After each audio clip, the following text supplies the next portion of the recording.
What's going on, everyone? I'm Travis Brown with the Eagle. We're here in Kyle Field, and I'm with Nik Constantinou, punter for the Aggies. And we'll get a little time to get to know him a little bit and what he's come to find here in America. I know we did one of these videos with you last year. I talked a little bit about your Australian heritage and how you got into football.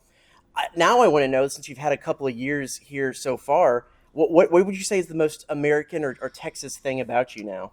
I think my love for barbecue is probably the most Texas thing. I mean, I always heard about how good it was, but until I got up here and tried it, you can't really compare it to anywhere else. So definitely the barbecue. What's your go-to meat?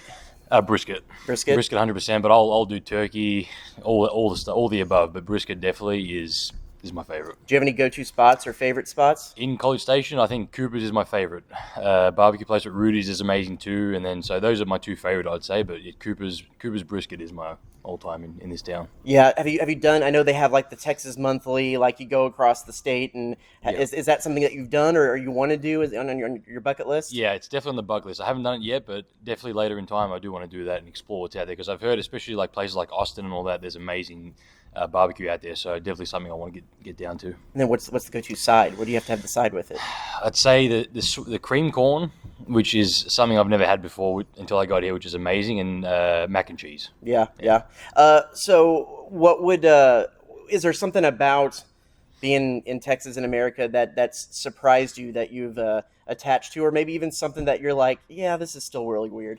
Nothing really surprised. I mean, I wouldn't say it surprised me, but the thing that I was most amazed with was the hospitality of everyone in Texas. Like, everyone is amazing. I haven't met a bad person in Texas, and I know a lot of Australians think of Texas as just cowboys, horses, and guns, and all that. So, but really, when you get here, the people are unbelievable. You never meet someone. I've never met a bad person in Texas, so I'm just amazed with how amazing people are here. Yeah, for sure. So, I think we mentioned this last time we talked to you, but good to get a little update. You have you and Moko from Australia, but you also have Theo from Sweden. I don't know how much interaction you have with him, but how is he integrating into Texas A&M, Texas American life? No, they're both amazing. I mean, obviously, different connection with Theo than I do to Moko. Obviously, he's from Australia, but no, they're doing great. I mean, Theo's really, diving into that culture. So is Moko. So they're having a great time at A&M, and I think the team is really supporting them as well. So it's great to see them with how they're going.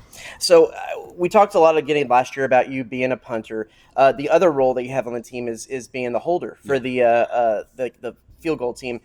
Is that something you practice? When did that kind of come into your repertoire as something that you do? It's sort of part of the resume now with punters. Like you're expected to hold, and if you don't, you really, you can't really make it to that next level as well. So I think, obviously, before I even punted, I never held it before as well. So it's one of those fine art things where, kickers are very pedantic. So if the ball's tilted a little bit this way compared to that way, it changes the whole dynamic of the kick. So it's something that I had to pick up, but I also really enjoyed doing it. So I think it's a key aspect of being a specialist, especially a punter as well, and I really love holding, so it's good.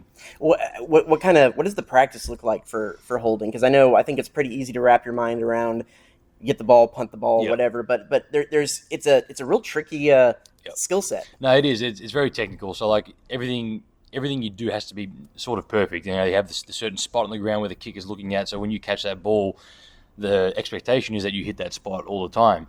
So, I mean, really, you don't want to cloud your mind with too many thoughts because that's when you can start, messing up with all that type of stuff. But really, it's just trying to break it down as simple as possible, and it's see ball, catch ball, and put it on the spot. So that's what I try and do.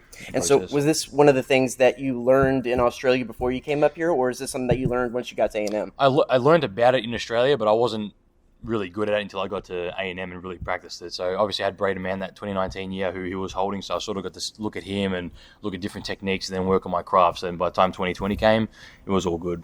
How's your arm on those fire plays? It's not too bad. Hopefully we don't have to use them, but I will say it's not that bad. Yeah. So with when you go from one kicker to another, what's that relationship like, and is there a chemistry angle of trying to figure out what that kicker likes and whatnot? Yeah, 100%. Every kick is different. Some, for example, some like forward lean, some like more sideways lean. It really just depends on the kicker, and also building that rhythm with them is important. So, and that comes from the snap, the hold, and the kick. So it's that timing, the alignment, and all that is very critical when it comes to it, and that plays a big part in the actual kick and executing that. So it's a critical aspect towards holding. Well, maybe going back into practice or when you were first learning, what is the worst hold you've ever had? Is there a funny story with a hold that it just was the worst hold you can remember? I've got a video from me back in Australia, which I definitely don't want to put out there, but it was probably, when I look back at it now, it's bizarre how bad I was at holding when I took that video. It was just out of rhythm. It was very sporadic. There's too much going on, so I don't really look back to that tape for inspiration. But I do have one, which it's going to stay private on my phone. I'm pretty sure. But, yeah. And what? Well, in your mind, then, what do you? Can you quantify a best hold? Do you have one in your mind that you're like, man, that was perfect?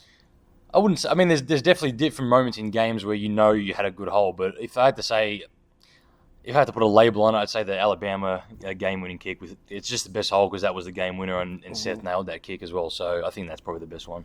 Yeah, everybody's eyes are, of course, on the kicker in that. But what is that moment like for I know it's kind of a three-part thing between the snapper, the holder, and the kicker. What's that like for you? How much celebration do you feel in your own self for what you're able to be a part of that? Yeah, no, it's amazing. And, you obviously realize it's not just me that holds, it's not just Seth that kicks it, it comes from the snap too. So obviously having that fluid relationship with Cho makes it all better in that sense, because clean snap means there's a greater chance of a clean hold and a clean kick. So just that whole operation during that game was amazing. So we'll close that with the same question I've closed out with everybody. What feels like, what would be a good season for you individually and a good season for the team in your mind?